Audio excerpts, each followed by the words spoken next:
ಇನ್ನು ಅಯೋಧ್ಯೆ ಮತ್ತು ತಿರುಪತಿಯಲ್ಲಿ ಇರುವಂತೆ ಅಂಜನಾದ್ರಿಯಲ್ಲಿ ಕೂಡ ಗದೆ, ಬಿಲ್ಲು, ಬಾಣ, ನಾಮ ಇರುವಂತಹ ವಿದ್ಯುತ್ ಕಂಬಗಳನ್ನು ಅಳವಡಿಕೆ ಮಾಡಲಾಗಿದೆ.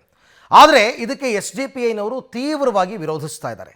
ಶಾಸಕ ಜನಾರ್ದನ್ ರೆಡ್ಡಿ ವಿರುದ್ಧ ಅಸಮಾಧಾನಗೊಂಡು ಈಗಾಗಲೇ ನಗರಸಭೆ ಆಯುಕ್ತರಿಗೆ ದೂರನ್ನು ಕೂಡ ಕೊಟ್ಟಿದ್ದಾರೆ.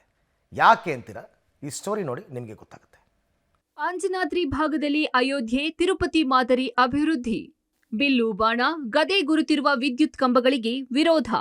ಕಂಬಗಳು ಕೋಮು ಸೌಹಾರ್ದತೆಯನ್ನು ಕದಡುತ್ತೆ ಎಂದ ಎಸ್ಡಿಪಿಐ. ಕೊಪ್ಪಳದ ಗಂಗಾವತಿ ನಗರದ ಮಹಾರಾಣಾ ಪ್ರತಾಪ್ ಸರ್ಕಲ್ನಿಂದ ಜುಲೈ ನಗರದವರೆಗೂ ತಿರುಪತಿ, ಅಯೋಧ್ಯೆಯಲ್ಲಿರುವಂತೆ ವಿದ್ಯುತ್ ಕಂಬಗಳನ್ನ ಹಾಕಲಾಗಿದೆ. ಬಿಲ್ಲು, ಬಾಣ, ಗದೆ, ನಾಮದ ಗುರುತಿರುವ ಆಕೃತಿಗಳ ಜೊತೆ 15 ಕಂಬಗಳಲ್ಲಿ ವಿದ್ಯುತ್ ದೀಪಗಳನ್ನ ಅಳವಡಿಸಲಾಗಿದೆ. ಆದರೆ ಇದಕ್ಕೆ ಎಸ್ಡಿಪಿಐ ಸಂಘಟನೆ ವಿರೋಧ ವ್ಯಕ್ತಪಡಿಸಿದೆ. ಇದು ಕೇವಲ ಒಂದು ಧರ್ಮದ ಸಂಕೇತವಾಗಿದೆ. ಇದರಿಂದ ಗಂಗಾವತಿ ನಗರದಲ್ಲಿ ಕೋಮು ಸೌಹಾರ್ದತೆಗೆ ಧಕ್ಕೆ ಆಗುತ್ತದೆ ಎಂದು ಆರೋಪಿಸಿದೆ. ಅಂಜನಾದ್ರಿ ಭಾಗವನ್ನ ಅಯೋಧ್ಯೆ, ತಿರುಪತಿ ಮಾದರಿಯಲ್ಲಿ ಅಭಿವೃದ್ಧಿ ಮಾಡಬೇಕು ಎಂಬ ಒತ್ತಾಯ ಹಲವು ಬಾರಿ ಕೇಳಿಬಂದಿತ್ತು. ಈ ಹಿನ್ನೆಲೆ ಶಾಸಕ ಜನಾರ್ದನ್ ರೆಡ್ಡಿ ಚುನಾವಣಾ ಪ್ರಚಾರದಲ್ಲೂ ಭರವಸೆ ಕೊಟ್ಟಿದ್ರು. ಅದರಂತೆ ಈಗ ವಿದ್ಯುತ್ ಕಂಬಗಳನ್ನ ಅಳವಡಿಸಲಾಗ್ತಿದೆ. ಆದ್ರೆ ನಗರದ ಸೌಂದರ್ಯ ಹೆಚ್ಚಿಸಲು ಹಾಕಿರೋ ಈ ದೀಪದ ಕಂಬಗಳ ವಿಚಾರದಲ್ಲಿ ಸದ್ಯ ಎಸ್ಡಿಪಿಐ ಖ್ಯಾತೆ ತೆಗೆದಿದ್ದು, ಜನಾರ್ದನ್ ರೆಡ್ಡಿ ತೀರ್ಮಾನದ ವಿರುದ್ಧ ಗಂಗಾವತಿ ನಗರಸಭೆ ಕಮಿಷನರ್ಗೆ ಮನವಿ ಮಾಡಿದೆ. ಯಾವ ರೀತಿ ನಾವು ತಿರುಪತಿ, ಶಿರಡಿ ನಾವು ನೋಡ್ತಾ ಇದ್ದೀವೋ ಆ ರೀತಿ ಯಾತ್ರಿ ನಿವಾಸಗಳು ನಿರ್ಮಾಣ ಎಲ್ಲವುದು ಅಂದರೆ ಮತ್ತು ಭಕ್ತಾದಿಗಳಿಗೆ ಒಂದು ಒಳ್ಳೆಯ ವಾತಾವರಣ. ಇವಾಗ ನಾವು ತಿರುಪತಿಯಲ್ಲಿ ಎಂಟ್ರಿ ಆದ ತಕ್ಷಣ ನಿಜವಾಗ್ಲೂ ವೈಕುಂಠದಲ್ಲಿ ನಾವು ಬಂದಂಗೆ ಇರುತ್ತೆ ನಮಗೆ. ಅಂಜನಾದ್ರಿಯಲ್ಲಿ ಕೂಡ ಕೊಪ್ಪಳದಿಂದ ಗಂಗಾವತಿಯಿಂದ ಎಲ್ಲ ರಸ್ತೆಗಳೆಲ್ಲವೂ ಕೂಡ ಹೆಜ್ಜೆ ಹೆಜ್ಜೆಗೂ ಕೂಡ ಒಂದು ಒಳ್ಳೆಯ ಅಟ್ಮಾಸ್ಫಿಯರ್ ಕ್ರಿಯೇಟ್ ಆಗಬೇಕು.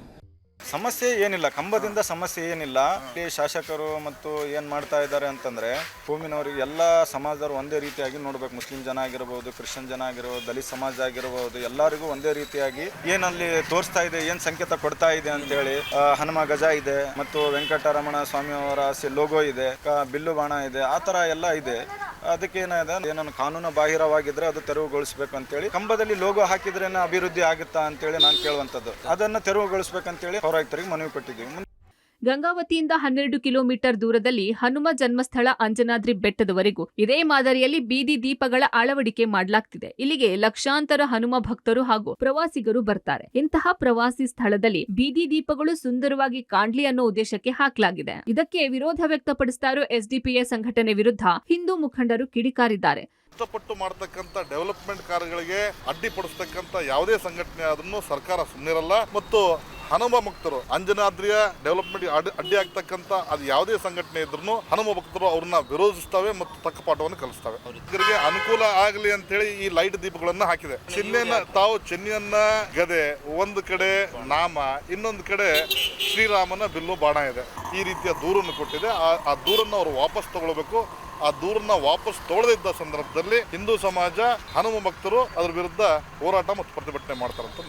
ಸದ್ಯ ನಗರಸಭೆಯ ವ್ಯಾಪ್ತಿಯಲ್ಲಿ ಹಾಕಿರೋ ಈ ದೀಪದ ಕಂಬಗಳು ಒಂದ್ ಕಡೆ ನಗರಕ್ಕೆ ಬೆಳಕು ನೀಡಿ ಅಂದ ಹೆಚ್ಚಿಸಿದ್ರೆ, ಮತ್ತೊಂದ್ ಕಡೆ ವಾದ ವಿವಾದಗಳನ್ನು ಹೆಚ್ಚಿಸುತ್ತಿದೆ. ಮುಖಾಣಕತಿ ಪಬ್ಲಿಕ್ ಟಿವಿ, ಕೊಪ್ಪಳ.